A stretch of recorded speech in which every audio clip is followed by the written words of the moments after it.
उन्हें और बक्सर के बारे में मैं बताऊंगा। पौराणिक कथाओं के अनुसार ऋषि विश्वामित्र जो भगवान राम के पारिवारिक गुरु थे और 80,000 संतों का पवित्र आश्रम पवित्र गंगा नदी के किनारे स्थित था, जो आधुनिक जिला बक्सर में ही है। वह राक्षसों द्वारा बलि चढ़ावा से परेशान थे। जिस स्थान पर भगवान राम ने प्रसिद्ध राक्षसी ताड़िका का वध किया था, वह क्षेत्र वर्तमान बक्सर शहर में ही मौजूद है। इसके अलावा भगवान राम और उनके छोटे भाई लक्ष्मण ने बक्सर में अपनी शिक्षाएं ली। यह भी कहा गया है कि अहिल्या जो गौतम ऋषि की पत्नी थी, भगवान राम के चरणों के एकमात्र स्पर्श से मुक्ति प्रदान की। जैसा कि मैंने अभी आपको कुछ देर पहले बताया था अहिल्या जी के बारे में कि श्री राम जी ने जब महर्षि विश्वामित्र से उनके बारे में पूछा कि ये पत्थर कैसा है, किस प्रकार किस चीज़ का है, तो वही बात मैंने आपको अभी बताया कि भगवान राम के चरणों के एकमात्र स्पर्श से उन्होंने मुक्ति प्राप्त की। और ये मुक्ति कैसा है, इस मुक्ति के बारे में भी मैं आपको इस वीडियो में आगे बताऊंगा। इस जगह को वर्तमान अहिरौली के नाम से जाना जाता है और बक्सर शहर से ये करीब अमूमन मैं आपको बता दूं कि ये करीबन 6 किलोमीटर के आसपास पड़ेगा आपको। जब बक्सर शहर से आप पूरब की ओर बढ़िएगा तो ये अहिल्या धाम नाम का एक जगह है, जहाँ पे अहिल्या जी की मूर्ति भी मौजूद है। और उस प्राचीन महत्व मतलब उस अहिल्या धाम का एक प्राचीन अलग सा महत्व ही है। और इंद्र ने एक गलती की, उसके वजह से जो है कि अहिल्या जी को वो पत्थर की मूर्ति के रूप में स्थापित किया गया। और आपको बताते चले कि इस जगह पे जो मैं अभी खड़ा हूँ, ये और कहीं नहीं, मैं अहिल्या धाम में ही खड़ा हूँ। और मैं अहिल्या धाम में खड़ा हूँ और आपको इस वीडियो में मैंने वादा किया था कि मैं आपको अहिल्या जी के बारे में बताऊँगा। तो अहिल्या जी के बारे में बताता हूँ कि अहिल्या जी गौतम ऋषि की पत्नी थी।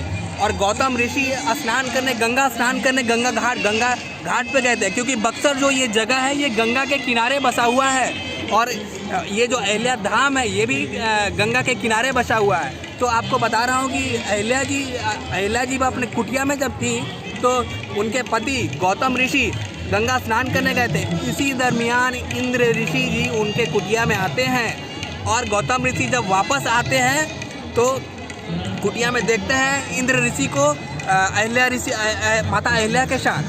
तो माता अहिल्या को जब इंद्र ऋषि जी के साथ जब गौतम ऋषि जी ने देखा तो गौतम ऋषि ने दोनों को श्राप दे दिया। और गौतम ऋषि ने अहिल्या जी को श्राप दिया कि अब तुम पत्थर हो जाओ। तो वो उसी वक्त पत्थर हो गई। और वो पत्थर होने के बाद वही जब श्री राम बक्सर की पावन धरती पे आते हैं और अपने गुरु विश्वामित्र के साथ जब वो इस धरती से आगे की तरफ बढ़ते हैं, तो जब ये पत्थर से उनकी मुलाकात होती है तो वो अपने गुरु से पूछते हैं उस पत्थर के बारे में। तो वो पत्थर कुछ और नहीं, वही अहिल्या जी की मूर्ति थी। और वो मूर्ति के बारे में आपको बताते चलूँ कि जब श्री राम का चरण स्पर्श उस मूर्ति से हुआ तो वो मूर्ति तुरंत अहिल्या जी अपने ओरिजिनल बोले या अपने इंसानी रूप में आ गई। और उसके बाद जब अहिल्या जी उस रूप में आई तो यही एक अहिल्या जी का ये धाम है। और इस अहिल्या धाम पे ही हम अभी मौजूद हैं। वहाँ पे आप जब आइएगा, जब आप बक्सर कभी आप दर्शन करने आइएगा तो वहाँ पे एक अहिल्या धाम नामक एक जगह है। वहाँ पे उनकी मंदिर है, उस मंदिर में उनकी मूर्ति है। मैं मूर्ति भी आपको दिखाऊंगा इस वीडियो में। आपको मूर्ति के बारे में भी बता रहा हूँ कि वो मूर्ति आखिर हुआ कैसे। ये कोई बनावटी कहानी नहीं है, ये हकीकत है। ये रामायण में आपको इस चीज़ को जब आप रामायण पढ़िएगा तो इस चीज़ का व्याख्या बाकायदा रामायण में की गई है कि जब श्री राम का चरण स्पर्श हुआ उस पत्थर से तो अहिल्या जी अपने पुराने रूप में आ गई। वो तो यही है। और उसके बाद उसके बाद जब आपको हम आगे ले चलेंगे तो धार्मिक मतलब कि धार्मिक चीज़ों के बाद जब हम आपको बैटल ऑफ बक्सर के बारे में बताएंगे तो बैटल ऑफ बक्सर जो है कि मुग़ल काल के दौरान हुमायूं और शेर शाह के बीच ऐतिहासिक लड़ाई चौसा में 1539 में ईस्वी में लड़ी गई। और कतकौली का मैदान में मीर कासिम, शुजाउद्दौला और शाह आलम द्वितीय की मुस्लिम सेना को ब्रिटिशों ने हराया तो ये तो आप ऑलरेडी आप सभी पढ़े होंगे कि इस बैटल ऑफ बक्सर के बारे में। तो बैटल ऑफ बक्सर के बारे में आप जानते ही हैं। तो उसके बाद आपको बताते हैं कि उस चीज़ के बारे में उसके बाद भी आपको मैं बताऊंगा कि बक्सर के इतिहास के बारे में तो आप जान ही लिए, लेकिन आप अभी बक्सर कहाँ सिचुएटेड है। बक्सर एक गंगा नदी के किनारे सिचुएटेड है। और बक्सर के बारे में आपको एक चीज़ और बताऊं कि बक्सर में एक रामरेखा घाट जगह है जहाँ पे राम का आपको चरण पादुकाएं जो कि पत्थर पे उगती हुई हैं जब श्री राम यहाँ बक्सर में आए हुए थे।